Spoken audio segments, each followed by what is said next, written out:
In the beginning of the vaccination campaign in January, people flocked to get their vaccine. The first person was vaccinated in Romania on 27th December 2020, by the way.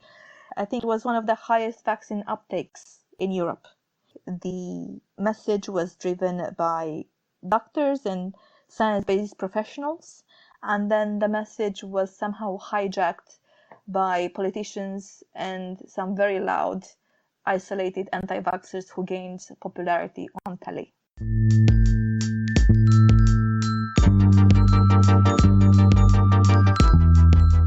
We just heard from Crina Boros. She's a Romanian journalist who lives in London. And we asked Crina to take a look at the situation in Romania to see why this country is having such problems vaccinating its people.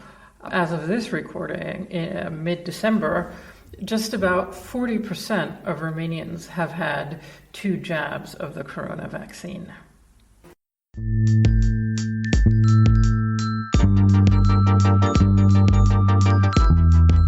Hello and welcome to the inoculation. I'm Eva von Schaber, and join me and my colleague Daiva as we look at how anti-vaccination forces are changing society and politics. Today we're going to Romania because the experience of Romania has many lessons for countries around the world which have access to the vaccine, but the population is not convinced by its political leaders. So now let's welcome Crina to the inoculation. Hi, Crina. Hi, I'm Crina Boros. I'm a Romanian journalist based in London. I do data-driven investigations usually, but also traditional investigations. And I've been invited by the inoculation to talk about the situation in Romania. Sociologist Barbu Mateescu and broadcast watchdog Mircea Toma are 2 of the experts that I've talked to for this podcast. Mateescu contributes to press and has been a guest to many discussions and a respected voice in the public sphere in Romania. Mircea Toma, by formation, is a psychologist. He is a member of Romania's National Audiovisual Council and has formerly been a written press watchdog and also a journalist as well. And what would you say in a few words? What is it like in Romania right now? When did you last go there yourself, by the way? I was there with my family in August, and the situation at that point was relaxed because at the beginning of the summer, the then Prime Minister announced that Romania has beaten the pandemic. So people were allowed to go to festivals and people were not fearing COVID, most of them anymore. However, there were enough people on the street wearing masks that I have seen, or in shops. And there were also restrictions. For example, I baptized my baby daughter and the priest was not allowed to do all the touching that they would normally do in the church during the ceremony. And there were restrictions how many people could congregate in August. Right now, there's a few things going on in Romania. So obviously the cases have piled up over the autumn. The hospitals were in crisis when I spoke with journalists and sociologists and psychologists. The press was writing about lack of medical oxygen, and they were again discussing the idea of the green certificate or the COVID passport, which has not yet been voted on fully. This comes at the beginning of winter, which in Romania would last until March or even into March. The vaccination rate is second from the bottom in the EU, but the threat of a COVID passport for a return to normal is bringing people to vaccination centers. They are also fed up with lockdowns and restrictions, and the vaccine offers the way forward. Now there is finally talk of a pill that has 90% efficiency rate, and Romania has yet again a new government. Romania is coming out of a row of governmental crises. Imagine that from the start of the pandemic, or even before then, until now, the country had 6, I believe, health ministers. Even the prime minister's seat was not very stable, with several people taking turns. The freshly faced elected prime minister has just come in, And for how long, who knows? It's like they're playing tag with minister seats. I've never seen anything like it, and I can't imagine how that can bring any coherence to any public health plan in Romania. Well, is it only to do with the pandemic, or do you think that there's another crisis that has to do with something else that maybe we don't know of? There's a political crisis in Romania as the parties are so fragmented and so many. Imagine that whenever a pollster company looks at party popularity, it looks at least 10 parties. Well, since actually the non-vaccinated people are in the majority, who are the people who get vaccinated in Romania? Is there any way to characterize them? Just short of 40% of the population in Romania is considered to be fully vaccinated. Going back as to who is vaccinated, although there is no specific demographics on who took the vaccine, we can make an informed guess. The infrastructure for vaccination at the countryside is not great, and this is something we often forget. We always tend to blame first anti-vaxxers, but it's not necessarily true. In Romania, almost half of the population lives in the rural area. This is the largest rural population in the EU. Now, the rural area in Romania has a very poor health infrastructure, and getting to a vaccination center might not be so easy. And do people get any help with this? There have been many caravans that had to be organized in order to increase the vaccination rate at the countryside in Romania. But we can make an informed guess and say most of the people who took the vaccine so far are mainly in the urban area. Right. Can we take a step back and to understand it better, can you tell us a bit more about what Romania is like? What kind of society are we talking about, and where do all these trends play out? So is it a religious society or a secular society? We already know it's a rather rural society comparatively. Is it an educated society? What is it like? Romania is a country of contrasts where you can have several different worlds a few tens of kilometers apart. You have top earners like IT experts, say, who earn as much as people earn in Western Europe. Then if you go deeper into the country, then you have a class of people that earn okay for Romania, and then you may have those on the poverty line or below, in a manner in which we are trailing at the bottom of EU citizens' earning power. Many families have seen their relatives becoming economic migrants, and in a country where the society whose nucleus is expected to be one's family, not career, like say it's in the UK, the necessity to live abroad comes with an inner struggle or family tensions. Romanians were found by a study or two to be the most religious nation in Europe. The church here still has political power. What I've often seen is that Romania is extremely good in natural sciences. So I see a lot of people winning, the Math Olympics, Chemistry Olympics, Physics Olympics coming from Romania. So my question really is, clearly there's a lot of scientific knowledge in the country, but it doesn't seem to have an effect on people's willingness to be vaccinated. The reluctance to be vaccinated is mostly a reflection of people's distrust in public authorities. When I say public authorities, I mean state authorities, in the sense that they see the politicians, they don't trust them, not necessarily their local doctor. And in the beginning, which is funny enough, in the beginning of the vaccination campaign in January, people flocked to get their vaccine. The first person was vaccinated in Romania on 27th December 2020, by the way. So I think it was one of the highest vaccine uptakes in Europe. And then things went tits up. That's because at the beginning, the message was driven by doctors and science-based professionals, and then the message was somehow hijacked by politicians and some very loud, isolated anti-vaxxers who gained popularity on telly. Mircea Toma speaks eloquently about this, and he describes what happened in the beginning, why it was difficult to have pro and con debates around vaccination. Când vorbim despre opinii, este obligatoriu să ascult opiniile pro-contra, opiniile aflate în opoziție. Dar când este vorba despre adevăruri științifice, when you have people in studios discussing pro or against vaccination, pro or against masks, you have people like doctors or science-based professionals, which know very well that there's nothing that works 100%. So their response will always be measured. On the other hand, you have the people who are against any of these measures, and they believe 100%, 110 sometimes, in what they're saying. They present an opinion, right?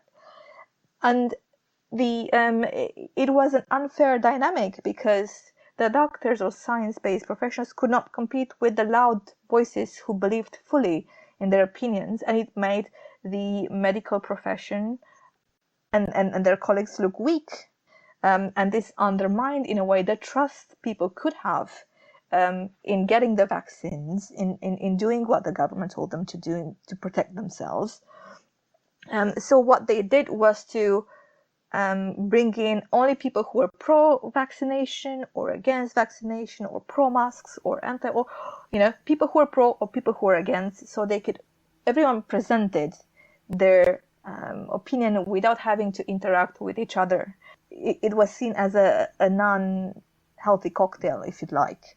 On the other hand, there were also Toma calls them marginal doctors. Sunt aduși medici care nu sunt medici adevărați, adică ei sunt niște medici marginali în profesie, which are pretty much people who are connected to the medical profession, but maybe they are not full-time doctors, or maybe just have a clinic here and there.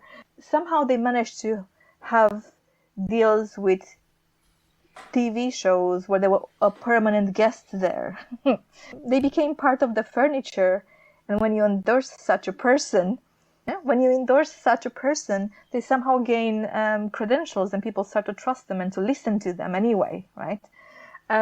And many of the people who came there who were anti-protection measures were brought in there, in some cases, by producers who were hungry for money and audience. And some producers were more responsible than others. Exactly. And from the interview with Barbu Mateescu, you have a very interesting quote that majoritatea celor nevaccinați, de altfel, acum apelează sau încearcă să apeleze the vast majority of the unvaccinated are now trying to use different unapproved drugs. So the expert says there are people who are aware of the existence of the disease, of the need to protect themselves against it, but do not trust a solution provided by the state. Dar nu au încredere într-o soluție furnizată de stat. Can we unpack a bit, what is this urge to find their own way, their own method to treat themselves? I guess in Romania, if you connect it back to the collective trauma brought about by communism, people had to rely on themselves and their families to be well, to survive sometimes, especially during the 80s when there wasn't sufficient food around for everyone. Can we say, does this stem from Romania's past as a totalitarian state? Is that where we can place the roots of this? Romania went through decades of the harshest communism regime in the region in the past. Personal freedoms were repressed, food, electricity, and heat were rationed in the 80s. Men with long hair were lifted off the streets by police and had their hair cut. Wearing blue jeans would make you a target of the local Securitate informer. This has inflicted a collective trauma, making people want to rebel against the system, and it hasn't healed. The political sphere has not been able to gain people's trust over so many years since December 1989, when Ceausescu, the dictator, was killed, and Romania made the transition slowly. The other thing that I found interesting was that according to therapist Esther Perel, Romanian families deal with the biggest generation gap in the Western world because the country absorbed as much change in less than 30 years as the rest of Europe has absorbed in a century. Well, I still remember the rationing card that I had in my hand when I was 4 years old, when I went to the food store to get bread. There wasn't much on the shelves. Everything was sent to export, even though we were producing massively. Going back to the reasons why Romanians have lost trust in authorities, this is also because of the endemic corruption that permeates the country at every level. And there's also a very interesting point by Barbu Mateescu. Un rol foarte important îl au în fiecare județ direcțiile de sănătate publică. Ele care au în grijă deci aceste aspecte precum Borjarul, TBC-ul și care sunt și Public health directorates locally are places where party members are placed and where they place their children and relatives and spouses. So to get to a cushioned position in a local institution, ask a Romanian how it's done and they'll tell you you need to know the right people, you need to bribe the right people, you need to belong to a certain circle. It's not like you go to a job interview and the most skilled gets hired. And then you see people who can't do stats, who are in charge in stats. And then you see people who have to be skilled at communicating with the masses and they're not. Then you see people who are uneducated having to answer scientific questions. Not everyone, not 100%, I have to say that. I'm sure there are unicorns. Because of the endemic corruption in Romania, when somebody in the government comes up with an idea for a solution, it is usually viewed with suspicion, or if you look at the comments below any news website, you will see debates. People want to talk. Their freedom of speech was restricted for so long in the past. Again, carrying on that collective trauma. There's such an intense debate by Common 5. The reporter is blamed of something, or the interviewee is blamed on something, or they're fighting with each other, or somebody is accusing somebody else of something else. And I think also what has been carried on from those years was a sense of sometimes conspiracy. And you could see that being said by Mircea Toma, a little bit just touched on, because you can't get into the realm of vaccines and pandemics without noticing how many people around you might think, hey, this was made in the lab, or when you see questions like, does a vaccine contain fetuses, and so on and so forth, you get to the realm of psychosis at this stage. I think one point that Barbu Mateescu made. Cred că pandemia va exista în România la ceva timp bun după ce va dispărea practic în sensul tradițional din Europa de Vest și deja aceste cărți se vede. The fact that Romania was so much behind with the vaccine uptake that he believes that once people will be fully vaccinated across Europe, and you'll have, let's say, the pandemic will be no longer a pandemic in Western Europe. It will be just something you manage. He believes there will still be pockets of pandemic in Romania because of this lack of infrastructure, because of people trust in authorities, because all of these toxic combinations not really helping the vaccine uptake. What is the experience of Romanians abroad? Do they have any voice in this? Are they saying that, similar vaccination drives are happening in other countries, more organized countries, maybe more transparent countries? The Romanians have migrated for economic reasons in many different countries. And then you have the experience of Romanians in Germany, which is different from the experience of Romanians in Britain. And in Britain, it's very different whether you live in Scotland or in England, or very different from the people who live in Spain, Portugal, or Italy. So UK is seen as one of the examples of vaccination success but in London, where I live, people around me don't want to get vaccinated. And I don't mean my family. I mean people. If you talk to taxi drivers, if you talk to people from certain minorities, they're so anti-vaccine that unless they are constrained, they view it as something they don't need to do. It's a cognitive dissonance between the message put across by the Prime Minister showing that Britain is an example that needs to be looked at as a success in terms of COVID vaccination campaign, and what I see in Zone 2, 3 in London, where you have professionals, young professionals with families, and where people tell you, I'll get it if I have no other alternative.